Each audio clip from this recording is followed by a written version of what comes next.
नमस्कार मित्रांनो, आशू रेसिपीमध्ये सर्वांचं खूप खूप स्वागत आहे। आज मी तुम्हाला गव्हाच्या पिठापासून पुरी कशी बनवायची आहे हे दाखवणार आहे।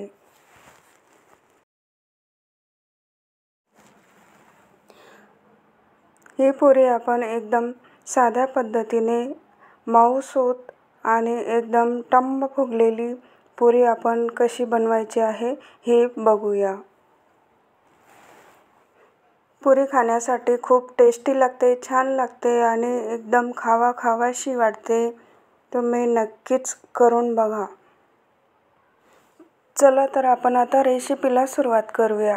त्यासाठी मी इथे एक मोठा बाउल गव्हाचं पीठ घेतलेलं आहे।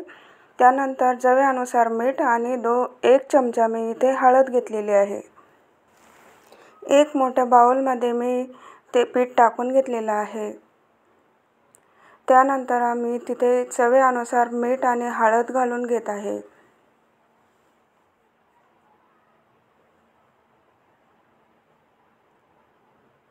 त्यानंतर आपल्याला छानपैकी त्याला मिक्स करून घ्यायचं आहे। इथे छान असं मिक्स झालेलं आहे। आता आपण त्यामध्ये थोडं पाणी टाकून आपल्याला पीठ एकदम घट्ट मऊसूत तयार करून घ्यायचं आहे।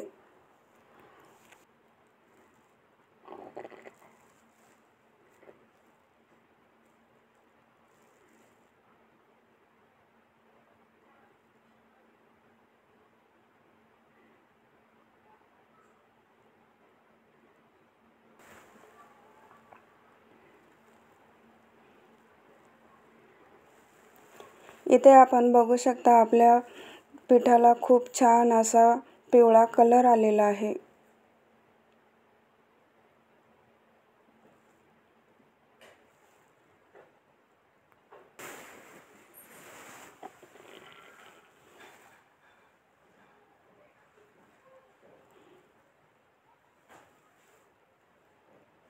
इथे मी थोडंसं तेल टाकून पिठाला छानपैकी तेलामध्ये मिक्स करून छानपैकी भिजून घेणार आहे।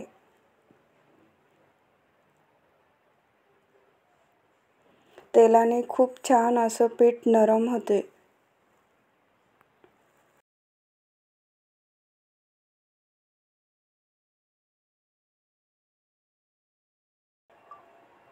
इथे आपलं पीठ छानपैकी भिजलेलं आहे। आता मी इथे पोळी पाट घेत आहे।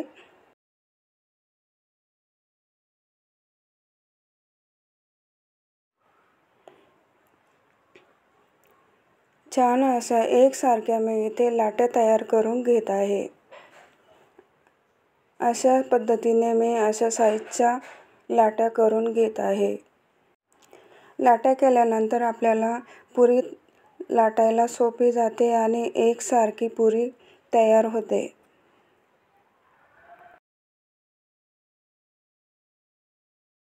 इथे आपण बघू शकता अशा पद्धतीने मी सर्व लाट्या तयार करून घेतलेल्या आहे। आता मी पाटाला तेल लावलेलं आहे आणि आपण आता पुरी लाटून घ्यायची आहे।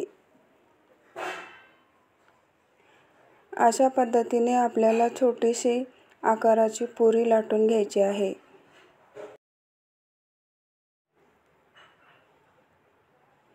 इथे आपण बघू शकता अशा पद्धतीने मी ही पुरी लाटून घेतलेली आहे।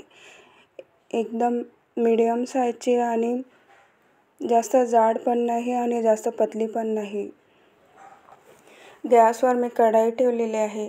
कढईमध्ये तेल टाकलेलं आहे। तेल आपलं छानपैकी गरम झालेलं आहे। आता मी त्यामध्ये पुरी सोडत आहे। पुरी सोडल्यानंतर अशा पद्धतीने आपल्याला पुरी वरती थोडंसं तेल सोडायचं आहे।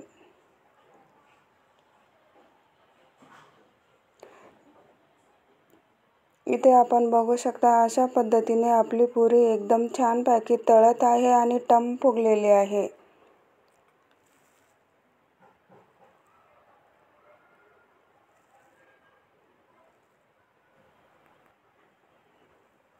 अशाच प्रकारे आपल्याला एक करून सर्व पुरी तळून घ्यायची आहे।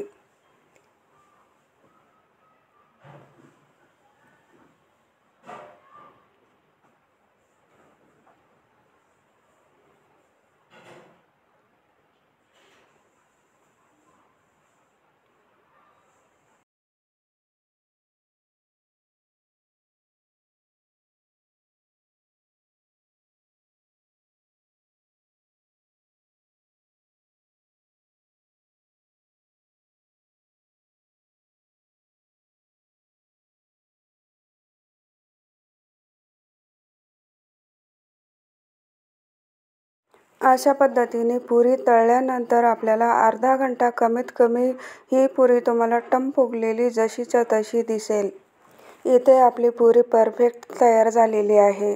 तुम्हाला माझी रेसिपी आवडली असेल तर नक्कीच लाईक करा, सबस्क्राईब करा। धन्यवाद।